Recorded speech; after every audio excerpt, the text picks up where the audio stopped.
And joining us is a gentleman who is no stranger to the Observer.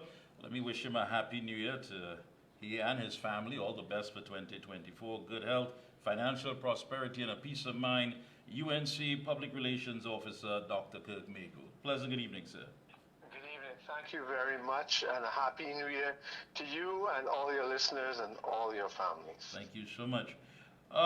It's been quite a week. I know it's been quite a hectic week, and of course, weighing in on the funeral of the former Prime Minister, Mr. Basdeo Panday, former political leader of the United National Congress. In many circles, of course, you hear people talk about, so much was done. And first of all, I want to say hats off to the party itself, paying tribute and commemorating and celebrating the life of Mr. Panday. But then, of course, was it a situation, and I have to ask you a situation of whether, damn if you do, damn if you don't, the folks would have said, listen, if you did nothing, that's how you was treated, and perhaps now folks are saying you did too much or coming in the 11th hour. What was the feeling like as far as speaking about this, finding out about the passing of the former Prime Minister?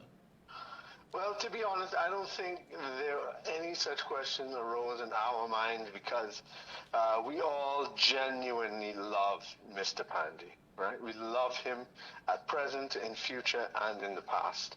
And of course, we know there were some difficulties and some problems, but that never, ever affected our love for him, our gratitude to him for everything he's done. Including founding this party, which we strive to build upon the foundation that he laid. And he's just an absolutely remarkable man in so many respects. I mean, even in death, he's creating a first by having the first state funeral done under Hindu rites. And not only that, having the first state funeral stormed by a member of an opposing party. That is how much of an effect he has had on this entire country. There's so many memes, but one of my favorite meme was, live your life so that someone will jump a fence when at your funeral. And storm your funeral. Yes. We're playing in the background, of course, an interview I believe you had with him.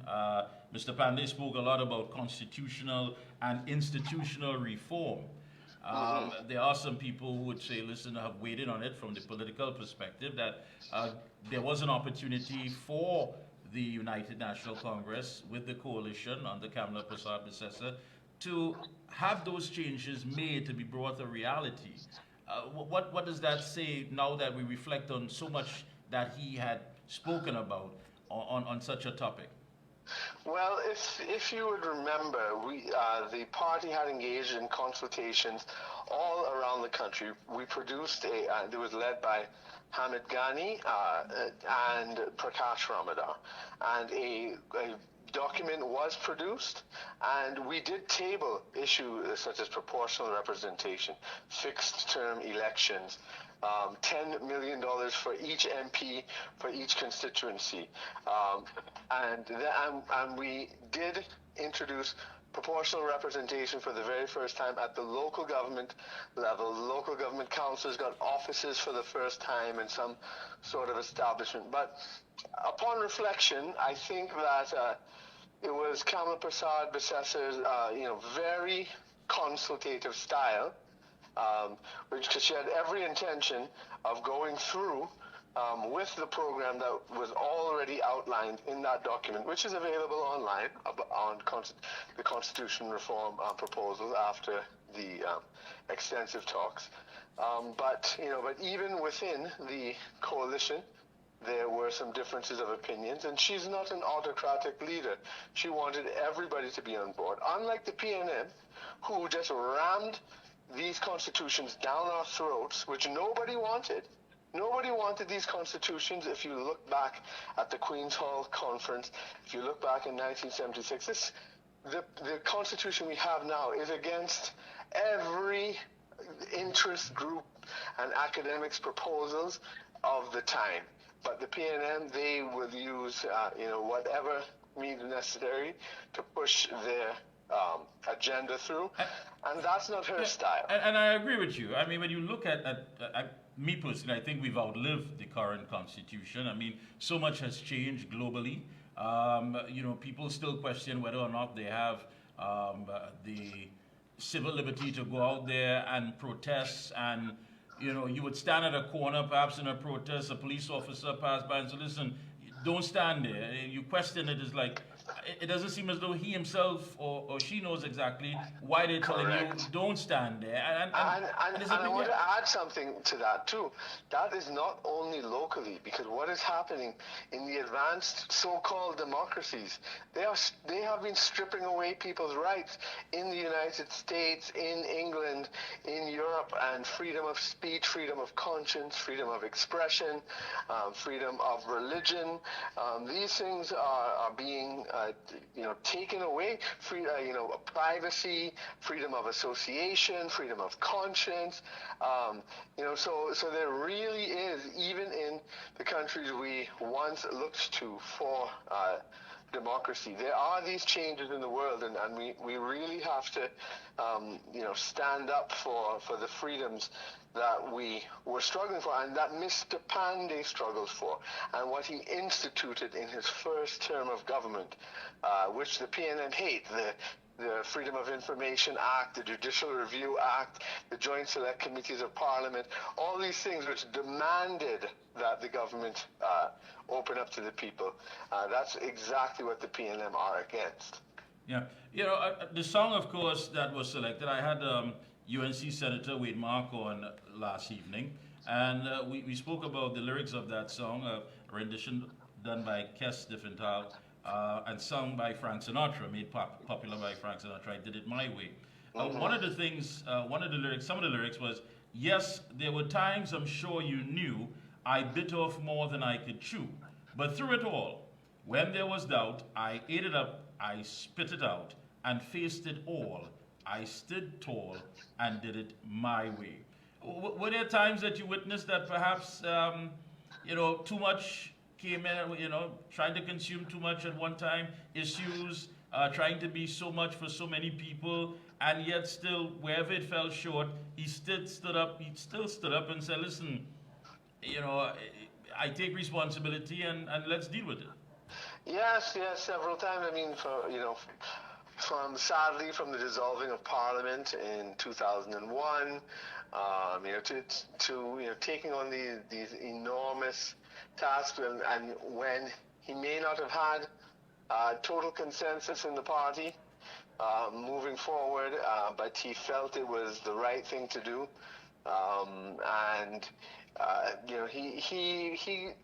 somebody had, I think it was Chairman Dave Tank, who said, Panday was the type of man, if he saw something needed to be changed, he never waited on anybody to do it. He would step up and try to make that change. And whether he succeeded or failed, he was going to do it. He was never one to complain and wait for somebody else to do it, And Mr. Panday himself said that, maybe he might have not always done, succeeded, but he always, at the time, did what he thought was right and what was needed. And, we have to absolutely respect and admire him for that. He was just really a remarkable giant of a man. Yeah, and I think such humility, as far as having that humble beginning and having that connection with the average citizen. One of the things that the political leader of the UNC, the opposition leader, in her tribute to Mr. Panday, said that Trinidad and Tobago is fortunate that this exceptionally gifted son of our soil devoted his entire adult life to campaigning for a country of economic equity, social justice, and ethnic and class unity. Now, these things really and truly sound good on paper, but how we live politically, and I'm not talking about on Carnival Day or any festival, but how we live on a day-to-day basis, there still seems to be that gap, and seem wider now, as far as the haves and the have-nots, as far as, economic equity. those who have that privilege and access to certain things, and those who simply don't. Social justice, we question sometimes our court system when it comes to making decisions. And of course, ethnic and class unity that seems to play out negatively every time the bell rings where we have to go to the polls. I mean, how is modern day UNC going to put some of these things, implement some of these things that Mr. Panday stood for, and still have to deal with these challenges? How? Yeah, well, I mean, we've always stood for those things, and you know, I want to say, you know, people in Trinidad and Tobago say that, you know, we have racial politics, but that, if you look at it honestly, that is not true. It's the PNM that push racial politics. They're the only party that pushes this racism, and not only the racism, the classism, the elitism, the always different. Like whenever they have a social program, you have to have. You know, you have to, instead of laptops for all, you have to qualify for it. That whole indignity, and then that opened the door for corruption. But they're always in this sort of two-tier system of those who are in and those who are out. That is what the PNM always stand for. And whether it be race, and whether it be class, and whether it be party, and the UNC will always stand for something different. And you know, and I want to say one thing why I think the Karen Nunez to share a meme has become so ingrained and so powerful for us is because look at who this is, right? So she is not the typical UNC supporter that one would have in her mind. She is not a UNC supporter. Yeah. She is a woman. She is, you know, from the north, you know, a kind of social class that is normally seen as outside of the UNC base, and you know, a red woman, you know, prim and proper, you know, that kind of thing. But she had absolute love and respect for Mr. Panday, even though she was never in his party and was his opponent. You know, this is the kind of effect he had to bring people together wherever. He could walk anywhere in this country and just the people would just love him, no matter where, Laventille or Tobago or wherever. People, he represented the political philosophy that he articulated, and it is, and we in the UNC definitely recognize that, and we will always maintain that, and that is our. You know, that is our tribute to Mr. Panday. And I think bottom line, you're saying that makes up the entire DNA of the UNC institution, as far as trying to, well, I should say, fighting for economic equity and fighting for those who simply may not have what it takes to fight the voice that needs to be added to many of these issues. I encourage everyone to download the UNC Constitution and read it and look at the principles of the party enshrined in the Constitution.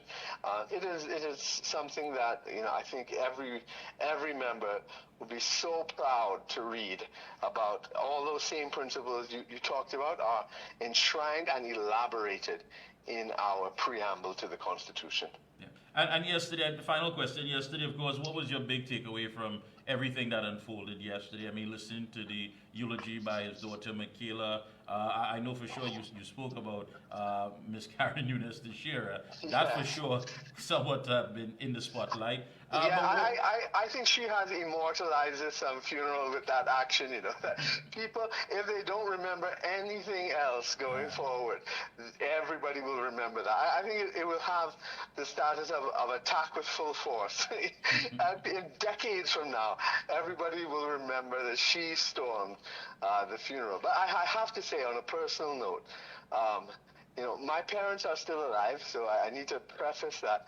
This is, I think, the first funeral I actually shed tears at, you know, and cried, you know. I had tears and rolling, you know. I had to wipe it from my cheeks. It was really something. And and in particular, what broke me was when Michaela gave the story of when she was a snowflake and she fell. Oh my God, that I couldn't hold it back at that point. It was so moving. It really was. And I think people understand that most of all because Mr. Panday had a great sense of humor.